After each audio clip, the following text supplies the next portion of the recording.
Hello, I'm Matt Galloway, and this is the Current Podcast.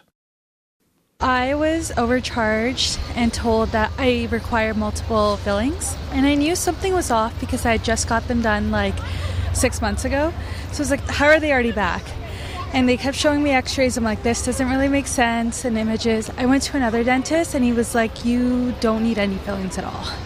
I was having really bad problems with my front tooth, like severe sensitivity, and my dentist, I guess she was on the verge of retirement, and she just didn't really care. She told me to wait the following week until the emergency could take me or until the specialist could take me. They were quoting me like $2,000, and it's funny because the new dentist I went to charged me $750 for the whole thing. When you're in the dental chair, mouth open wide, there's no chance you can see what's actually happening in your mouth. You are taking your dentist at their word, and why wouldn't you? But in British Columbia, complaints around dental diagnosis and billing to the BC College of Oral Health Professionals have nearly doubled over the last 3 years. The number of complaints around competent care and fees is rising in Ontario too. Brandon Doucet is a Nova Scotia dentist and the founder of the Coalition for Dentalcare. He's been working to highlight the potential issues around overbilling and overtreatment in Canadian dental care. Brandon Doucet, good morning. Hi, thank you for having me. Thank you for coming on. When we talk about dental overtreatment, what are we actually talking about? For sure. So when I think of dental overtreatment, I think there's three main categories to focus on. One of them is, the obvious unnecessary procedures being done. So you can go to one dentist and they recommend that you need 8 fillings done, and you go to another dentist and they recommend 2. Obviously, there's a discrepancy there that is, likely overtreatment. I don't know how else to describe such a large discrepancy.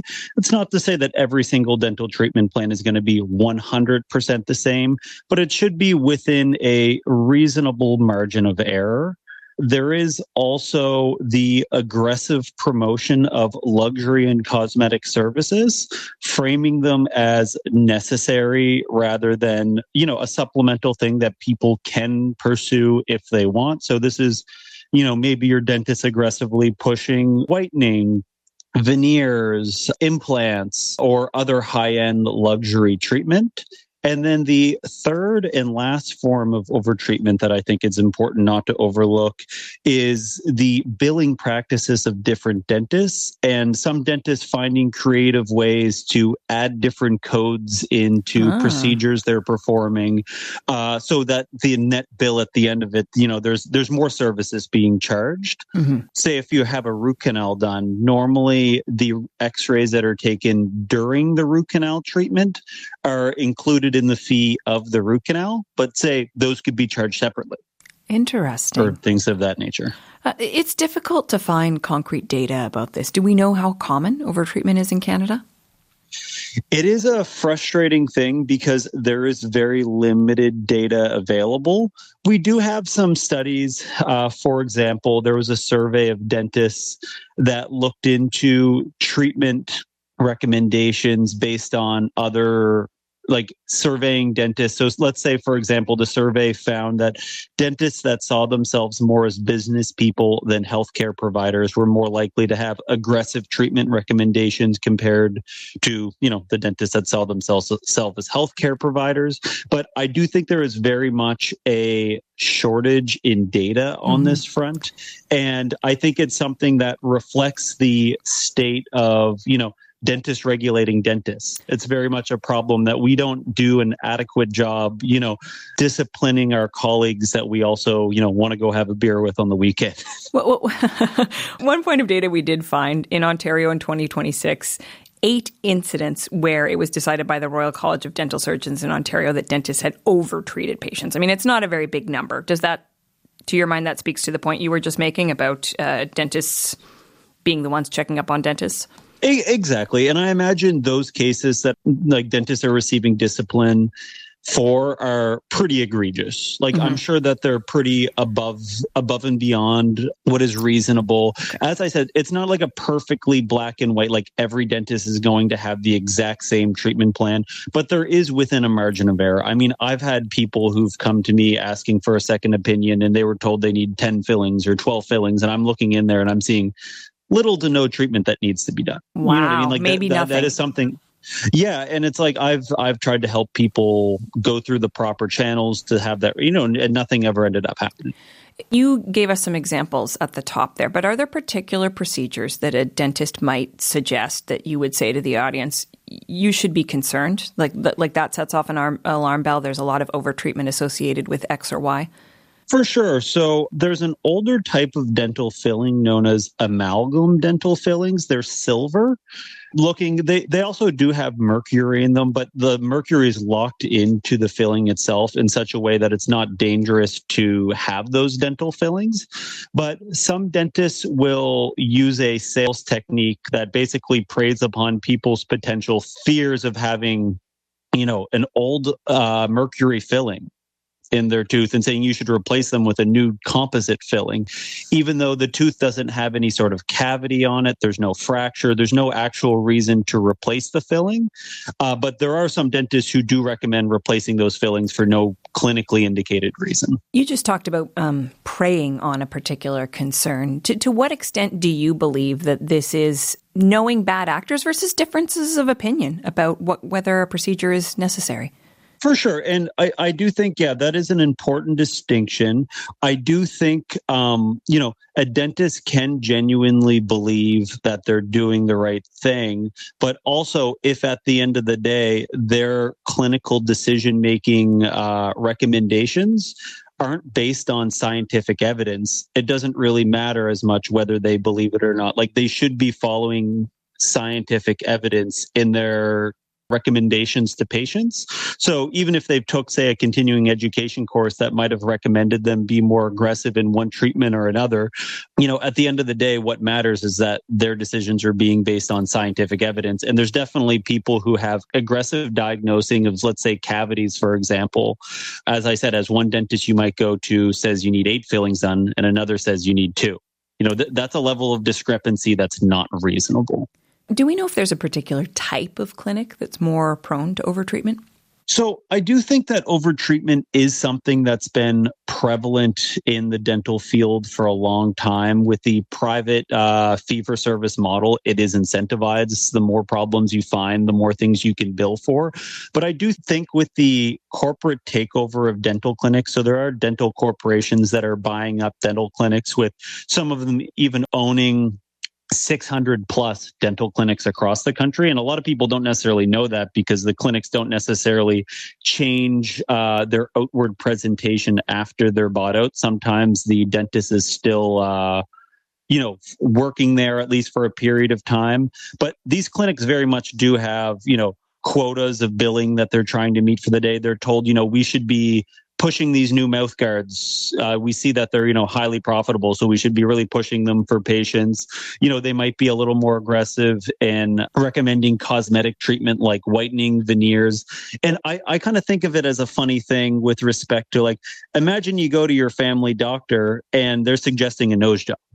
Yeah. Like we would all look at that as ridiculous. There's a very big difference from, you going there and inquiring about that versus them bringing it up unprompted. Now, we did reach out to Dentalcare, which operates over 600 clinics across Canada and was acquired last year by a U.S. private equity firm. We asked about the idea that corporate dental practices may be pushing patients towards unnecessary treatments. And they said in a statement, quote, "Care decisions across our network are made by licensed dentists using their independent professional judgment, accountable to their provincial regulatory colleges." I do want to ask you, as we say, we don't necessarily know the scope of this, but what do you think the consequences are of overtreatment for the patients themselves? Yeah, and that's very much a boilerplate response that they're obviously going to have for public relations reasons. I do think that these problems result in many issues. For one, people getting unnecessary dental treatment, paying for care they don't need. Say if you have fillings done, a lot of the times it's asymptomatic, but you are removing healthy tooth structure, which in the long term can lead to issues. Maybe you have sensitive teeth. Maybe you end up needing a root canal down the road. And these are all things that might not have been needed if it was because of overtreatment. It also erodes trust in the dental profession. Like, if you're second guessing their treatment recommendations, whether it's overtreatment, you could also be denying necessary care. So that's a problem here, is just the erosion of trust with the dental profession. And I do think it's important to reflect as to a big reason we're not seeing more research into these issues. Because in the US, for example, we have seen studies showing the impacts of private equity's takeover of emergency clinics and hospitals. And we actually see, mortality rates increase and quality of care decreasing and billing being more aggressive, and all of these problems in the private US healthcare system, especially when private equity takes over. Now, we're not seeing that kind of research being done here in Canada. Not because I don't think that those problems are happening, but because these dental corporations give millions of dollars in donations to dental schools. My school that I went to, Dalhousie, received $1 million while I was there. And it's very much something that, these institutions are reliant on these donations. And if someone was doing critical research on them, on the dental corporations, that university is not going to receive another donation in the future. Okay, you are talking about systemic problems that need addressing. I do want to ask in closing, though, what your advice is to Canadians to try to best navigate the system as it now is. For sure. So, as I said, knowing some of those warning signs for aggressively promoting cosmetic treatment, if you're getting something that seems unusual, it's worthwhile getting a second opinion. If one dentist all of a sudden, like you've been doing fine, then all of a sudden you're recommended 8 fillings, it doesn't hurt to get a second opinion. But I also do think that channeling that anger and outrage towards our provincial and federal governments to actually enact legislation that more tightly controls the dental profession in such a way that we don't have some of these problems. Because I don't think the self-regulation method has been an effective tool at keeping the public's trust with the dental profession and cracking down on these problems when they happen. Okay. Thank you very much for this conversation. Thank you. Brandon Doucet is a Nova Scotia dentist and the founder of the Coalition for Dentalcare. Well, Gary Srebrolow is a health lawyer at Blaney McMurtry LLP in Toronto and a former dentist. He also teaches health law at the University of Toronto's Faculty of Dentistry. Gary, good morning. Oh, good morning. Thanks for having me on. As a lawyer and a former dentist, what kinds of overtreatment cases do you see? I see it does come up on occasion. It's not, sometimes that could be the main issue of a case. Like usually the work I do is in the context of defending dentists who receive a complaint. Mm-hmm. And it could be an issue. Sometimes it could be the main issue. Sometimes it's just a side issue. Sometimes it's something that I look at just in assessing the case on my own. It could be the reason for someone to complain could be totally different. As I do teach this, and I tell the students that you get a complaint, it opens up the door and the door to the regulatory college to come in and inspect your practice. And they will look at all aspects of a case, including if there was necessary treatment or over-treatment. When it comes to the billing portion of it, because Brandon talked about that too, what are the rules about how much dentists can charge patients for their services? The rules are general, that the fees have to be reasonable in the circumstances and not excessive. So there's not a hard line. You can charge this, you can charge that. But there's one aspect of billing, especially in Ontario, there's a fee guide set by the Ontario Dental Association, the ODA. So they're not the regulator, they're this Association of Dentists. They put out a fee guide, which is basically a list of every single procedure and what they believe the fee guide charge should be. Now, almost all dentists will follow this. They even say it's a suggested fee guide, so you could charge more than you want. But I think out in practice, the expectation, especially of the college, would be that you'll charge in accordance with this fee guide. And if not, like if you want to charge more, you should be able to justify why you're charging more. But that's not something I often see. If someone, though, does feel that they have been overbilled or that they've been overtreated, what options are available to them? Well, if they can, they could go speak to the dentist and discuss it, and many do. And then if they're not satisfied with that, they could go make a complaint to the regulatory college. And what could happen then if the decision is that, in fact, the dentist has been overtreating or overcharging? Well, it really depends on what it's how much treatment they've overcharged, what are the circumstances of it. It could range from the Royal College could take no action. They could give them advice and recommendations. They could order them to take a course, a caution, or most serious cases, but you wouldn't usually see for this type of thing, would be referred to discipline hearing.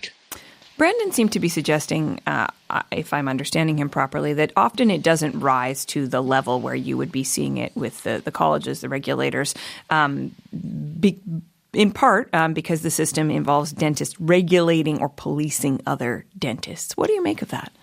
I totally disagree with that. I heard him make that comment as if, it's going to be a good old boys club or something like that, and they'll have their back. It's totally not the case, too. They take it very seriously, the Royal College, at least, and, I do work with other provinces too, but mainly in Ontario, the Royal College of Dental Surgeons of Ontario, they take complaints very seriously and look at them with a lot of scrutiny. In fact, and they've done that because years ago, and I'm going back like a whole lot of years, they used to be seen as that. And being, too easy on their members too. And then the pendulum's kind of swung the other way. So I totally disagree with that, dentists get a break because, some colleague's going to be looking at this. It doesn't happen like that. Well, what about the overtreatment itself? The idea that this is stuff that never makes it to the regulatory level because it's just not being caught. We've talked about the fact that it's really hard to get data here. What is your own sense of the frequency with which this is happening? It does happen. Again, don't forget, I only get cases that something's gone wrong and someone's usually made a complaint. So if I see it, that's what I see. It does come up. It's something, even when I'm looking at any case, it could be for someone had treatment that didn't go as expected. I look at, what were the fees charged? What did you do? And I look at those factors. But it's, the actual, one of the things that Brandon mentioned that I thought was good, the scenario, and this is something that I teach too, that, you go to one dentist for a number of years. Let's say some patients like 30 and they were growing up. They went to a dentist as a kid and then as a young adult. And then all of a sudden they move, let's say they move to Toronto, they go to a new dentist and they've never had cavities as a kid. And all of a sudden, they have 8-10 cavities. That's a teaching scenario because usually those people, what should they do? They already know what to do. They're going to go for a second opinion or they're going to complain to the college because they're like, this doesn't make sense.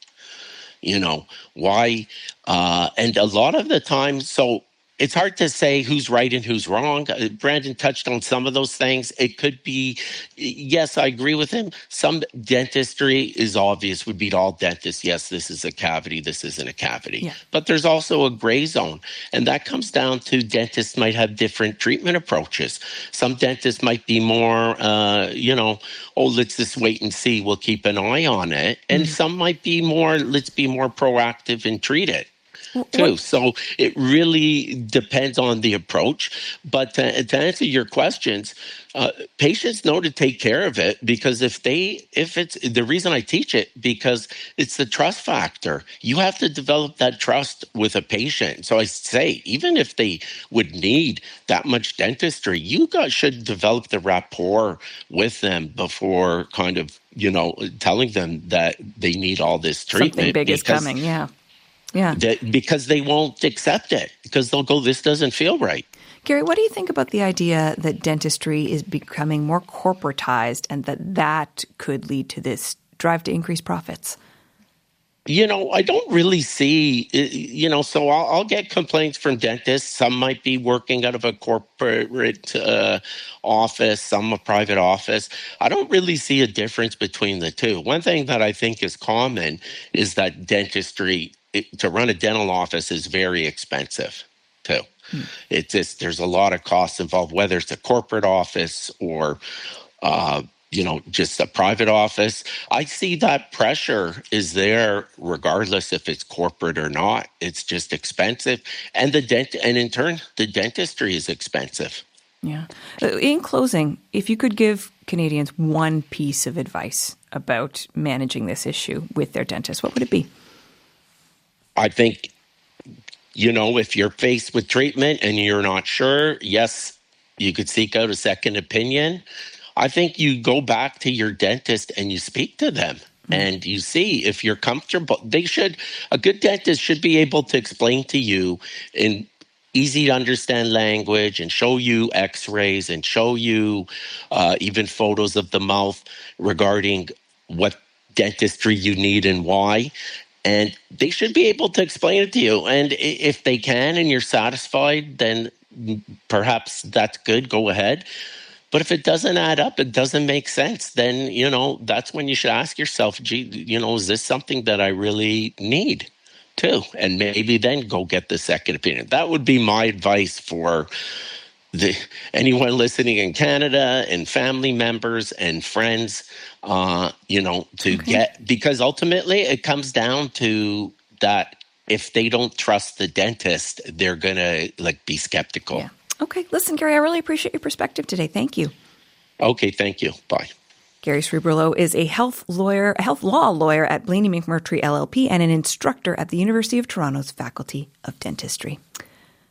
You've been listening to the Current Podcast. My name is Matt Galloway. Thanks for listening. I'll talk to you soon.